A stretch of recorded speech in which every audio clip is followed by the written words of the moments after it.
Hola, tío. Hola, hola, hola. ¿Cómo estás? Bien, ¿y ustedes? Tanto Muy bien. tiempo, tantas lunas, Tanta luna. harto tiempo, desde el martes. Mucho, mucho. Mucho, mucho, mucho, como dicen por ahí. Jaime, Sebastián, Francisca. ¿Cómo estuvo el fin de? El fin de... Más o menos, ¿no? No, yo creo que fue lo mismo que todos los fines de semana, por lo menos para mí. Todo igual, Sol- encerrado. Solamente jugué videojuegos y vi anime. Eso es todo lo que pasó. Jugaste y jugaste, jugaste, jugaste. Y jugué. Y jugaste. Y también jugué. Qué bueno. Hola, profe. Hola, ¿Cómo está? bien, bien, ¿y ustedes? Bien, también. Bien, bien, qué bueno. Cuando los vean de nuevo van a estar grandotes ya, pues, después de tanto tiempo.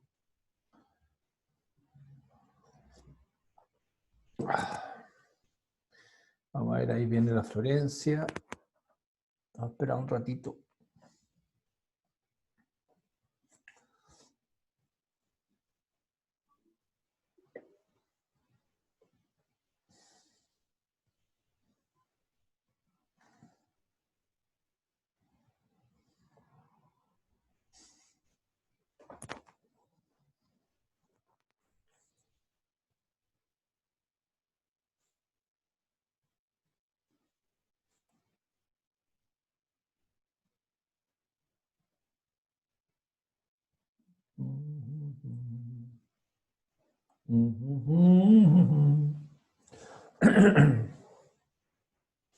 A Martina. Tarara.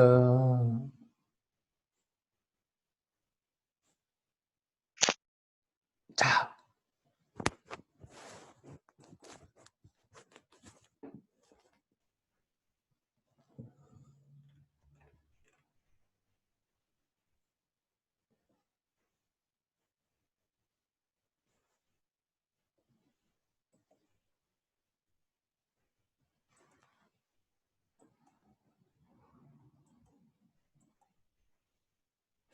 Yeah, ahí vienen más.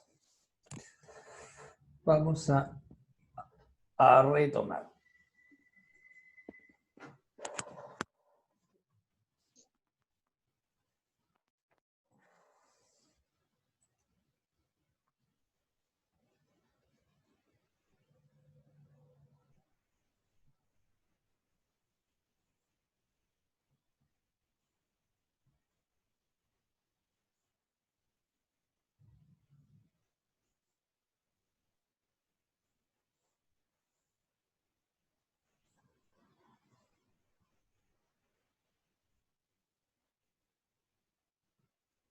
Ya. Somos 12, estamos poquitos. Vamos a comenzar. Ya, chicos.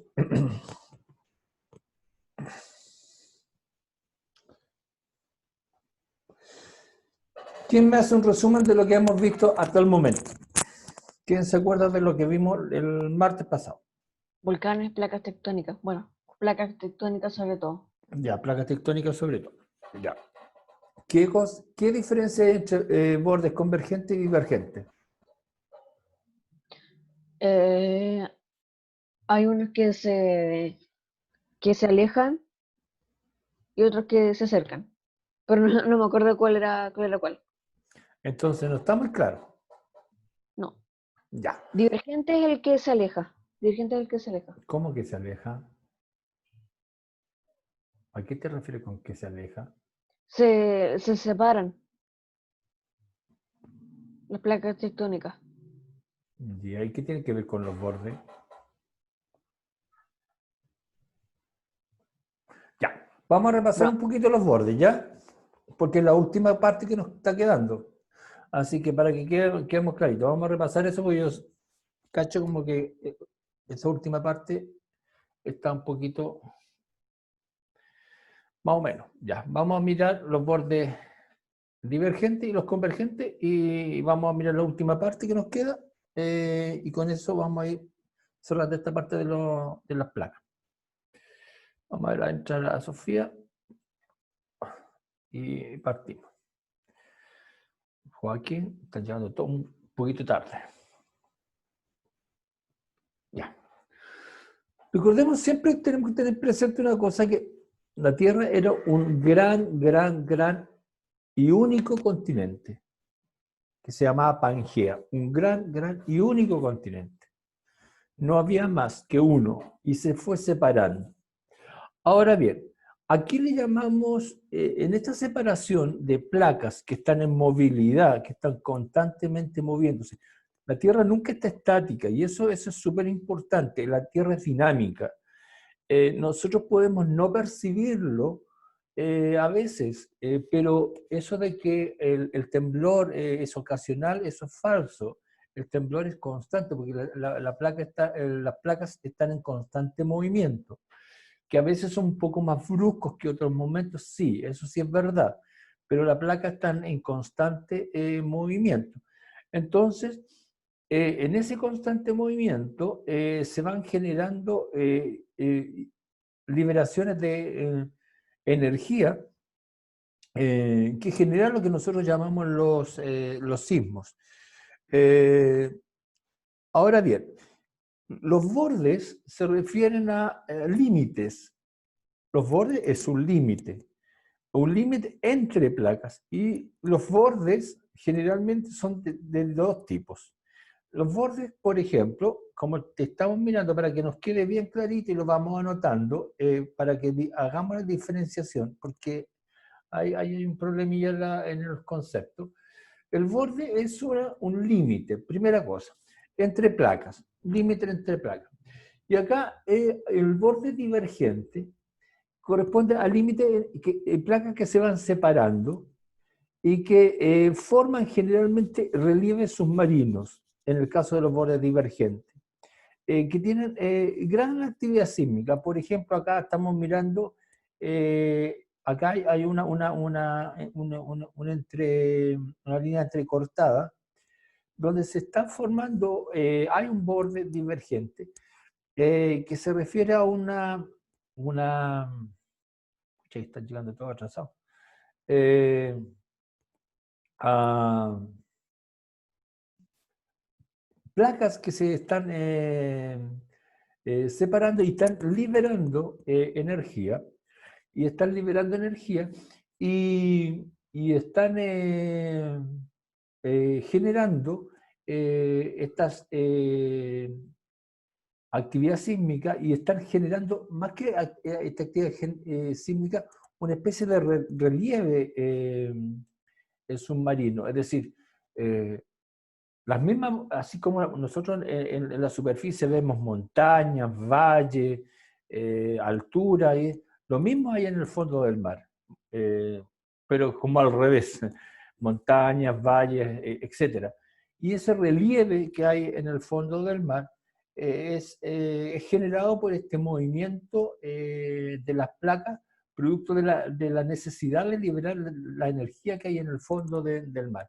Si nosotros miramos acá, en la imagen, tenemos dos placas, una placa continental, una placa oceánica, y acá vemos que hay una corriente de convección. Convección significa, en palabras muy simples, que acá abajo, imaginémonos, para entender la convección, imaginémonos lo que ocurre en una casa de 2 pisos.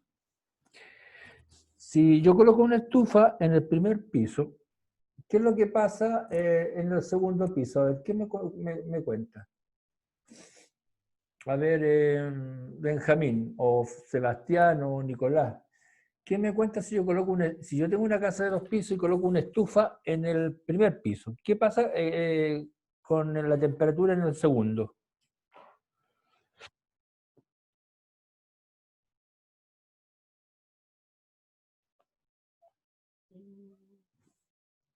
Chicos, Nicolás, Sebastián,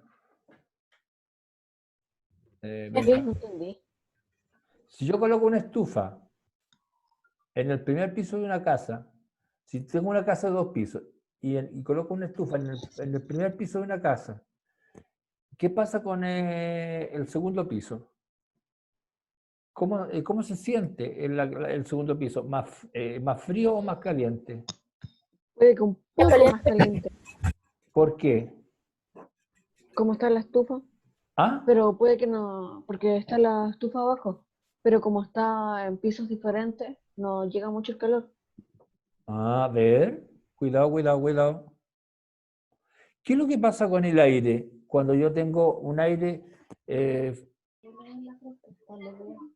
apliquemos la materia que hemos visto. ¿Qué pasa con el aire cuando yo lo caliento? ¿Qué es lo que pasa con el aire? Pensemos en los globos aerostáticos, pensemos en todo eso. ¿Qué pasa con el aire? Ah, ya, Tiende Subir. a subir. subir.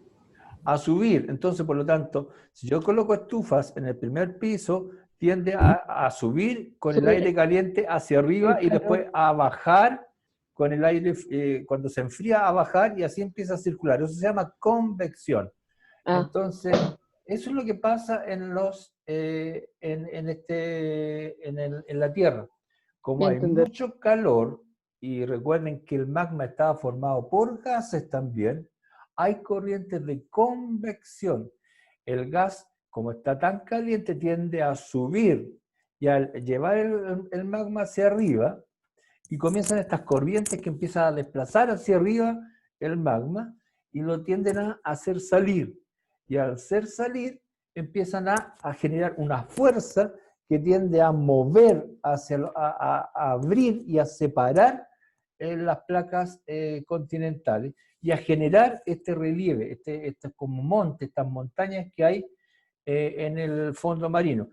Mientras más empieza a salir, obviamente empieza a generar un mayor relieve, porque obviamente, aunque estén bajo el agua, el magma igual va a salir y va a botar igual lava para afuera, que se va a ir enfriando y va a ir generando este relieve submarino, estos valles, estas montañas, estos penachos, todas estas cosas en el fondo marino. Pero además, la fuerza va a ir empujando hacia un lado o hacia el otro, el continente lo va a ir separando. Entonces, ¿qué es lo que genera las bordes divergentes? Fundamentalmente generan relieve submarino con actividad sísmica y volcánica, que a veces, como en un video que vimos la semana pasada, a veces estos relieves marinos pasan por ciertas islas, y pasan por el medio de ciertas islas. Y ciertas islas pueden quedar divididas en dos. Una a cada lado de un continente, porque son islas pequeñas que están justo en una dorsal que se llama, o relieve submarino.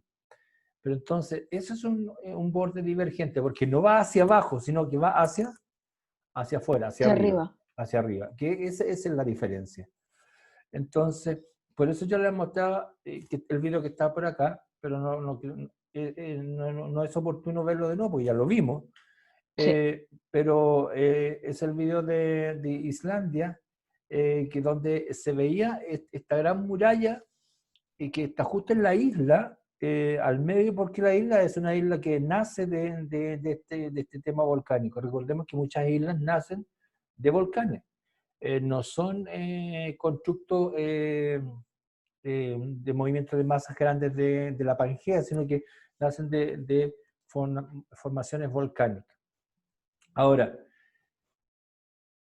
el borde convergente es distinto, porque ahí hay dos tipos de placas que se juntan y empiezan a chocar y por la fuerza empiezan a entrar en contacto y generalmente por esa fuerza una se sumerge sobre la otra, que se llama subducción. Es decir, una se mete bajo la otra y genera una fuerza. Por ejemplo, para nosotros, no vamos a tomar un ejemplo, esto ocurre en varias partes del mundo, pero ¿para qué tomar un ejemplo de otra parte del mundo si tenemos el ejemplo acá en Chile, en Sudamérica? Tenemos la placa nuestra que ataca todo el continente sudamericano, la placa sudamericana, tenemos la placa que conocemos con el nombre de placa de Nazca, que es la placa oceánica, y que está bajo la placa del continente sudamericano, y esa al irse desplazando va empujando la placa continental, está bajo ella, por eso está la flecha abajo y está la del continente. Una se mueve hacia la izquierda, otra hacia la derecha, y en este choque van empujándose unas hacia otras, y la fuerza hace que se generen los sismos, se libere materia incandescente como es el magma y el lava a través de los volcanes, y se libere toda esta cantidad de energía. Recordemos que eso genera la, la fractura constante de esta placa, que el continente esté plegado porque no es característico de nuestro continente esta cordillera de los Andes, que no es solamente de Chile, sino que abarca Perú, Ecuador, hasta Colombia, Venezuela. Todos los países tienen esta cordillera porque es en el fondo producto del desplazamiento que genera esta placa bajo la placa sudamericana, está empujando, y la otra va en sentido opuesto. Si la otra no estuviera empujando en sentido opuesto, obviamente a lo mejor seguía desplazando en forma plana, pero como va en sentido opuesto, va generando una especie de acordeón. Y va plegando y va generando esta serie de montañas. Toda la geografía de Sudamérica hacia el Océano Pacífico es muy similar en ese sentido. Todos tenemos el cordón montañoso de la cordillera de los Andes, y por eso somos tan parecidos en eso. Y ese es el origen. ¿Y por qué todos tenemos la misma actividad sísmica? Tenemos los volcanes, tenemos la misma forma, no estamos propensos a terremotos, etcétera, etcétera, etcétera. Entonces, ahí están las dos distinciones entre un borde divergente y un borde convergente. Converger es cuando se van hacia, van en conjunto. En divergente es cuando van hacia los lados, se abren. ¿Estamos? Profesor, Dígame.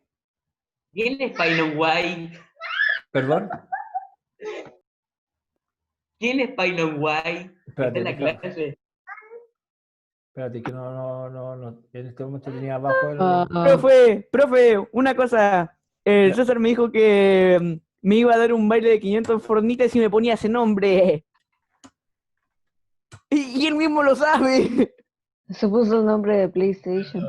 Sí, ¿Quién eres, Pailo White? El Mario. Mario. ¿Quién eres? El Mario, profe. Fue un reto que el mismo Seba González me hizo. Cámbiate de nombre, porque si no Tío se llama Mario Céspedes. Va en el pero curso. cámbiate de nombre porque va a pasar la asistencia y te voy a tener que eliminar. Hostia, sería. Pero si me sacan, no me van a sacar, no me van a poner nada malo. Cámbiate de nombre, si no te van a eliminar y vas a tener problemas. Profe, es que voy a tener que gastar 200 pavos. Son 200 pavitos. ¿Qué es, papito? Son pavos de plata, money, dinero, que podría hasta incluso ser real. Todo rápido. Lo siento, si no te voy a tener que sacar. Mario, déjalo. Bro.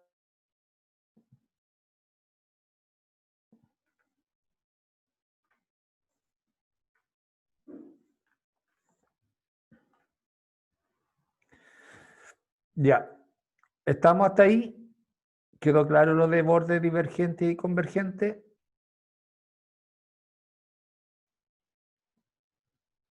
Chicos. Mm, Estoy preguntando si quedó claro lo de borde divergente y convergente. sí. ¿Sí? Ya. Ya. Vamos a... Esto lo habíamos visto. Espérate. Veamos. Ya. Veamos otro ejemplo de borde convergente que ya lo habíamos visto, pero yo quiero que lo veamos de nuevo porque es un proceso súper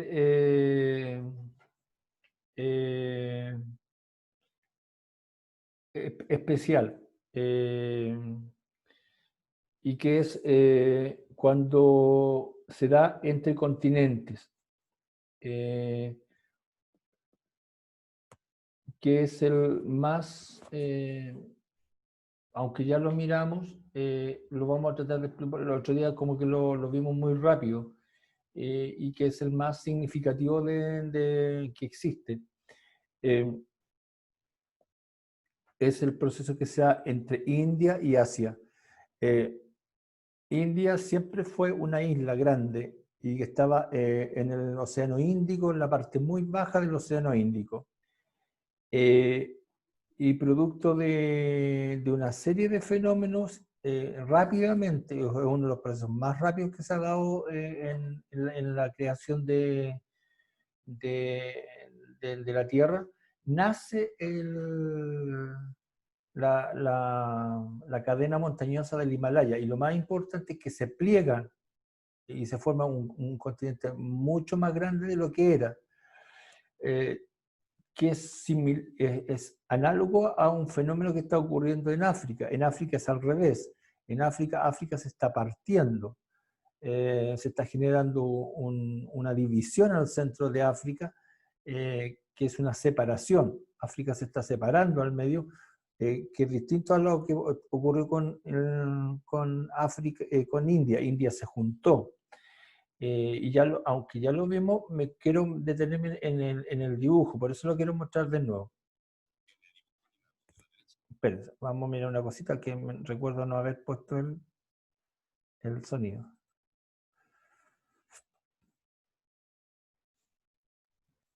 Aparece la India y a la izquierda el continente africano. Las dos masas de tierra se fueron separando a causa del movimiento de las placas. Habiéndose iniciado hace 180 millones de años, el desplazamiento de la placa indostánica con... Lo importante es mirar que India era un continente, más que una isla, era extremadamente grande, era del tamaño casi de lo que es Oceanía hoy día, o sea, era extremadamente grande. No era la India que conocemos hoy día, era muy grande. Pero por el fenómeno que vamos a seguir viendo, empieza a disminuir en tamaño. Continuó hacia el norte y cruzó el Ecuador.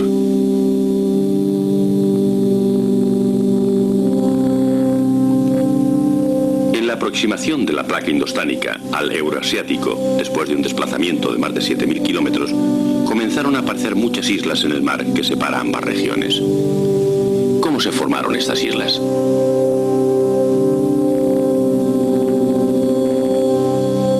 En este dibujo animado, a la izquierda aparece la placa indostánica y a la derecha la placa euroasiática.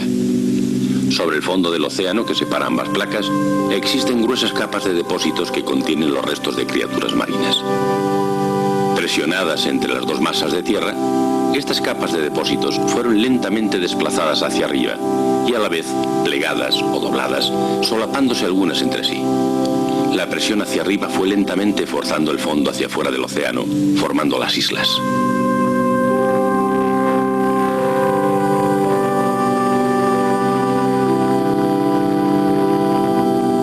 Hace unos 45 millones de años... Si se dan cuenta, acá no es como lo que ocurre acá en Chile, que va una placa hacia abajo y la otra va hacia arriba, sino que aquí estaban van paralelas, las dos van chocando y las dos van en direcciones opuestas, pero van en paralelas, no una que se va metiendo hacia abajo y otra empujando, sino que van paralelas, por eso se genera este fenómeno. La placa indostánica chocó con la placa euroasiática y ambas se unieron formando una gran masa de tierra. Sin embargo, las fuerzas que originalmente iniciaron el desplazamiento de la placa aún no han desaparecido, por lo que la placa indostánica va lentamente introduciéndose debajo del continente euroasiático.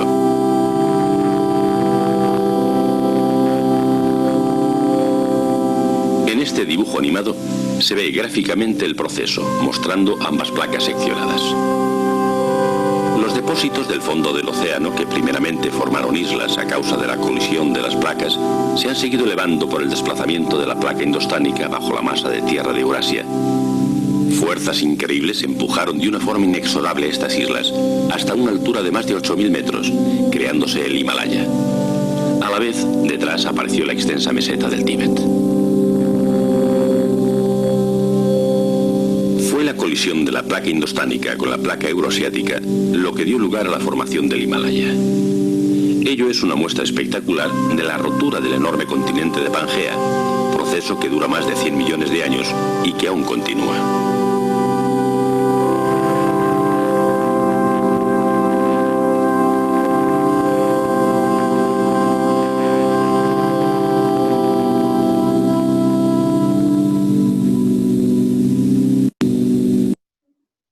Y eso es una conclusión súper importante, porque eso nos da a entender que, por ejemplo, el Everest, que es la altura más alta que hay en el Himalaya, todavía puede ser más alta. Porque ese movimiento continúa. Las placas no están estáticas, por lo tanto, las alturas que nosotros consideramos en el planeta como las más altas, sí pueden seguir siendo más altas. Por ejemplo, acá en Chile, la altura más alta, que es el volcán Ojos del Salado, que está en el norte de Chile, puede seguir siendo más alta porque sigue el movimiento tectónico desplazándose. Lo mismo que en el Himalaya, que es la altura más alta, la mayor altura de la Tierra, puede seguir aumentando su altura porque sigue desplazándose. La India sigue achicándose, por decirlo así, el territorio, pero eso va a pasar después de millones de años. O sea que en algún momento India ya no. Sí, pues después de millones de años, India ya no. Lo mismo que África, como la conocemos, va a estar partida en dos. África, como la conocemos, va a estar partida en dos porque una parte de África va a haber un, no sé cómo se le va a llamar, si mar o un mar, va a tener un mar entre medio. Hay una parte de Estados Unidos que también va a ir desapareciendo y se va a ir formando otra costa. Entonces, esto es el dinamismo de las placas. Lo que pasa es que como nosotros vivimos tan dentro de la vida humana, el vivir 60, 70, 80 años dentro de la escala de la Tierra, es un corto periodo de tiempo, entonces nosotros no percibimos los cambios. Los cambios son son millones de años, entonces nosotros no nos vamos a dar cuenta de esos cambios. En una vida humana apenas ves cambios. Claro, no, nosotros no Porque vemos. como máximo 100 años. Claro, nosotros no vemos cambios tan trascendentes, salvo que hubieran así eventos que ya fueran fuera de la norma, es decir, no sé, supongamos que por ese motivo, no sé, pues hubiera un gran cataclismo producto, no sé, de un meteorito que podría ocurrir. Eso podría ocurrir, eventualmente un gran meteorito llegara a la Tierra y cayera, y ahí un cataclismo que nosotros podríamos verlo.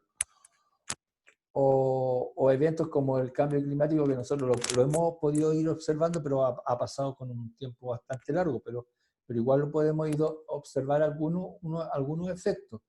pero cambios evolutivos como el movimiento de placas tectónicas, esos son procesos extremadamente largos, entonces no es que nosotros lo vayamos a ver, no lo vamos a observar, pero sí hay indicios que nos indican, o sea, uno ve resultados, tipos, cosas.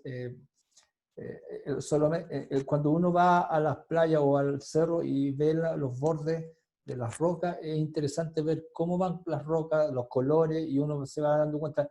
Si uno es un poco observador, se va a dar cuenta que las rocas no todas son de igual color, no todas tienen igual estructura, no todas, entonces uno tiene que empezar a preguntar por qué. Y ahí uno empieza a averiguar que han pasado muchas cosas entre medio. Bueno, acá tenemos un resumen de elementos divergentes y convergentes. Por ejemplo, acá tenemos fracturas al centro, divergentes que están en el mar. Ahí tenemos un elemento divergente porque se va a abrir, va a haber una convección. Convección es cuando trata de salir el magma hacia afuera, empuja hacia los lados y forma relieve interno, relieves submarinos. Al empujar hacia los lados va a generar el otro fenómeno, que es el convergente, que es el meter esta misma placa bajo las placas continentales. Entonces la corteza oceánica se mete, es decir, acá se genera como una parte de placa nueva y se va metiendo la placa vieja bajo el continente. Entonces es como que la placa se va renovando. Entonces que hay un ejemplo de elemento divergente con elemento convergente. Entonces eso es importante aclarar. Y lo que les tocaba es que hay una apertura divergente que ocurre en el océano, como hemos dicho hasta el momento siempre ocurren en el océano, pero en África está ocurriendo dentro del continente, una apertura divergente. Por eso se piensa que en unos años más en África va a haber una formación de una especie de como gran, comillas, océano dentro del medio de África. Pero lo importante es que ustedes reconozcan qué es divergente y qué es convergente. Convergente es la que se mete debajo de otra placa. Divergente es cuando se abre y empuja hacia los lados para tratar de salir de toda esa fuerza que hay en el interior del planeta. Pero las aperturas divergentes se generan generalmente en los océanos y generan todo el relieve y fractura que hay en el océano. Eso todo esto se descubrió fundamentalmente por las guerras, por las guerras, la Primera Guerra Mundial, Segunda Guerra Mundial, cuando se quería atacar a los otros países con la ayuda de los submarinos, y ahí se empezaron a dar cuenta que habían todas estas relieves submarinos, cuando empezaron a hacer como mapas del fondo del mar. Y lo último que vamos a ver, una falla que para ustedes debe ser súper conocida, por lo menos en la tele la usan mucho. En las películas, cuando destruyen San Francisco en Estados Unidos, es una de las fallas más importantes de la carrera. Es una de las fallas más importantes.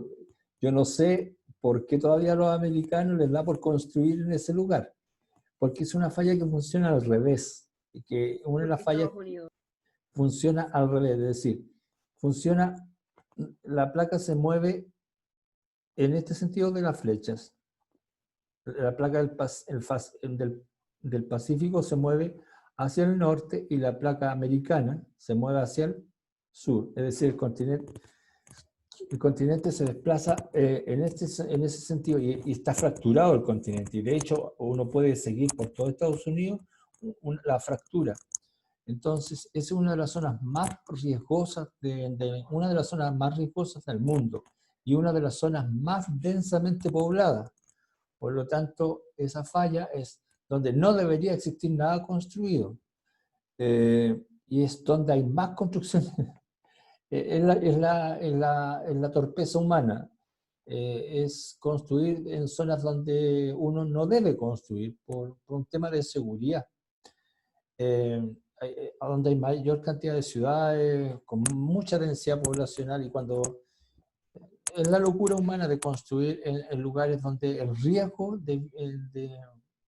es demasiado grande. Y cuando se ve la película catastrófica, bueno, la película le aumenta un poco, pero que puede ocurrir una gran catástrofe en ese lugar y que se parta esto y una fracción salga de esa parte del continente, es factible y es posible. No es una cosa así teórica, es real. Y por eso siempre se está estudiando.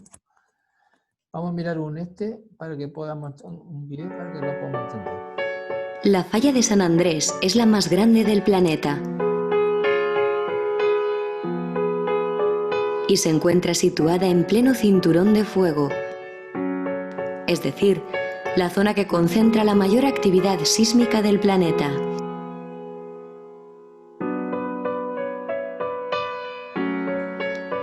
Esta cicatriz en la Tierra de 1.300 kilómetros de longitud es uno de los accidentes geológicos más peligrosos de nuestra Tierra.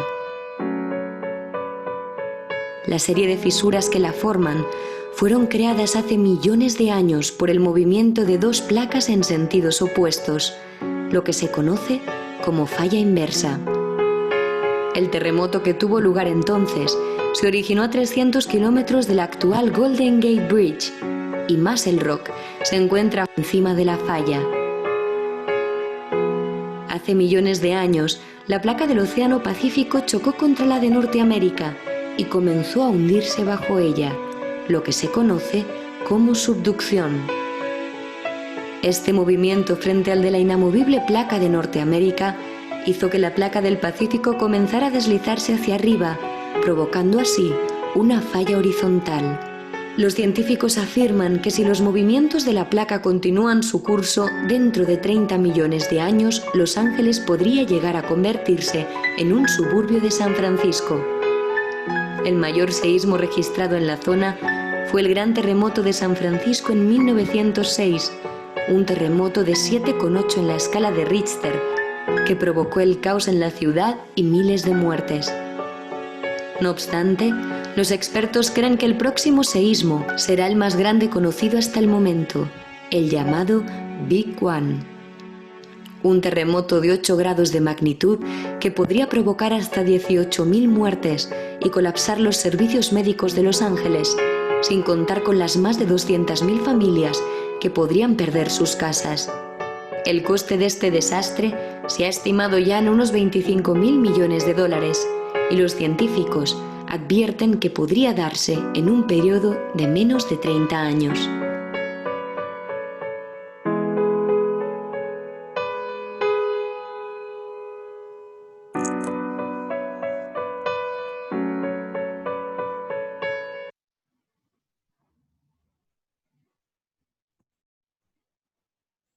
Ya. Bueno, eso no era ser alarmista. Eso no es ser alarmista ni mucho menos, sino que ser realista. Nadie puede predecir cuándo hay un terremoto, pero exactamente. Pero sí No sé si en mi internet, pero lo escucho mal. ¿Me escuchan todos mal? No se escucha bien. Ah, ¿Se escucha bien? Entonces puede ser alguno. No es ser alarmista, pero esos hechos, es como en Chile. Nosotros sabemos que cíclicamente tenemos terremotos. No sabemos cuándo, pero sabemos que por lo menos en un promedio de que cada 10 años hay terremotos, y es verdad. Y eso lo sabemos. ¿Dónde va a ser? Que a veces no tenemos la certeza. Pero cada 10 años en Chile hay terremotos. Y eso es una verdad. Ya es cuestión de mirar, contar los años y mirar la secuencia de terremotos en Chile, y cada 10 años hay a lo menos un terremoto en Chile grande, no pequeño, estoy hablando de terremotos grandes. Entonces, cuando se habla de esta probabilidad, entonces ahí es cuando uno tiene que, lo que yo les decía la otra vez, conocer el ambiente, conocer el espacio para ver dónde construyo, cómo construyo, qué es lo que construyo. Conocer el ambiente, conocer el hábitat, significa, conocer el ecosistema significa conocerlo para poder aprovechar lo mejor de él y construir con las mejores normas de seguridad para las personas.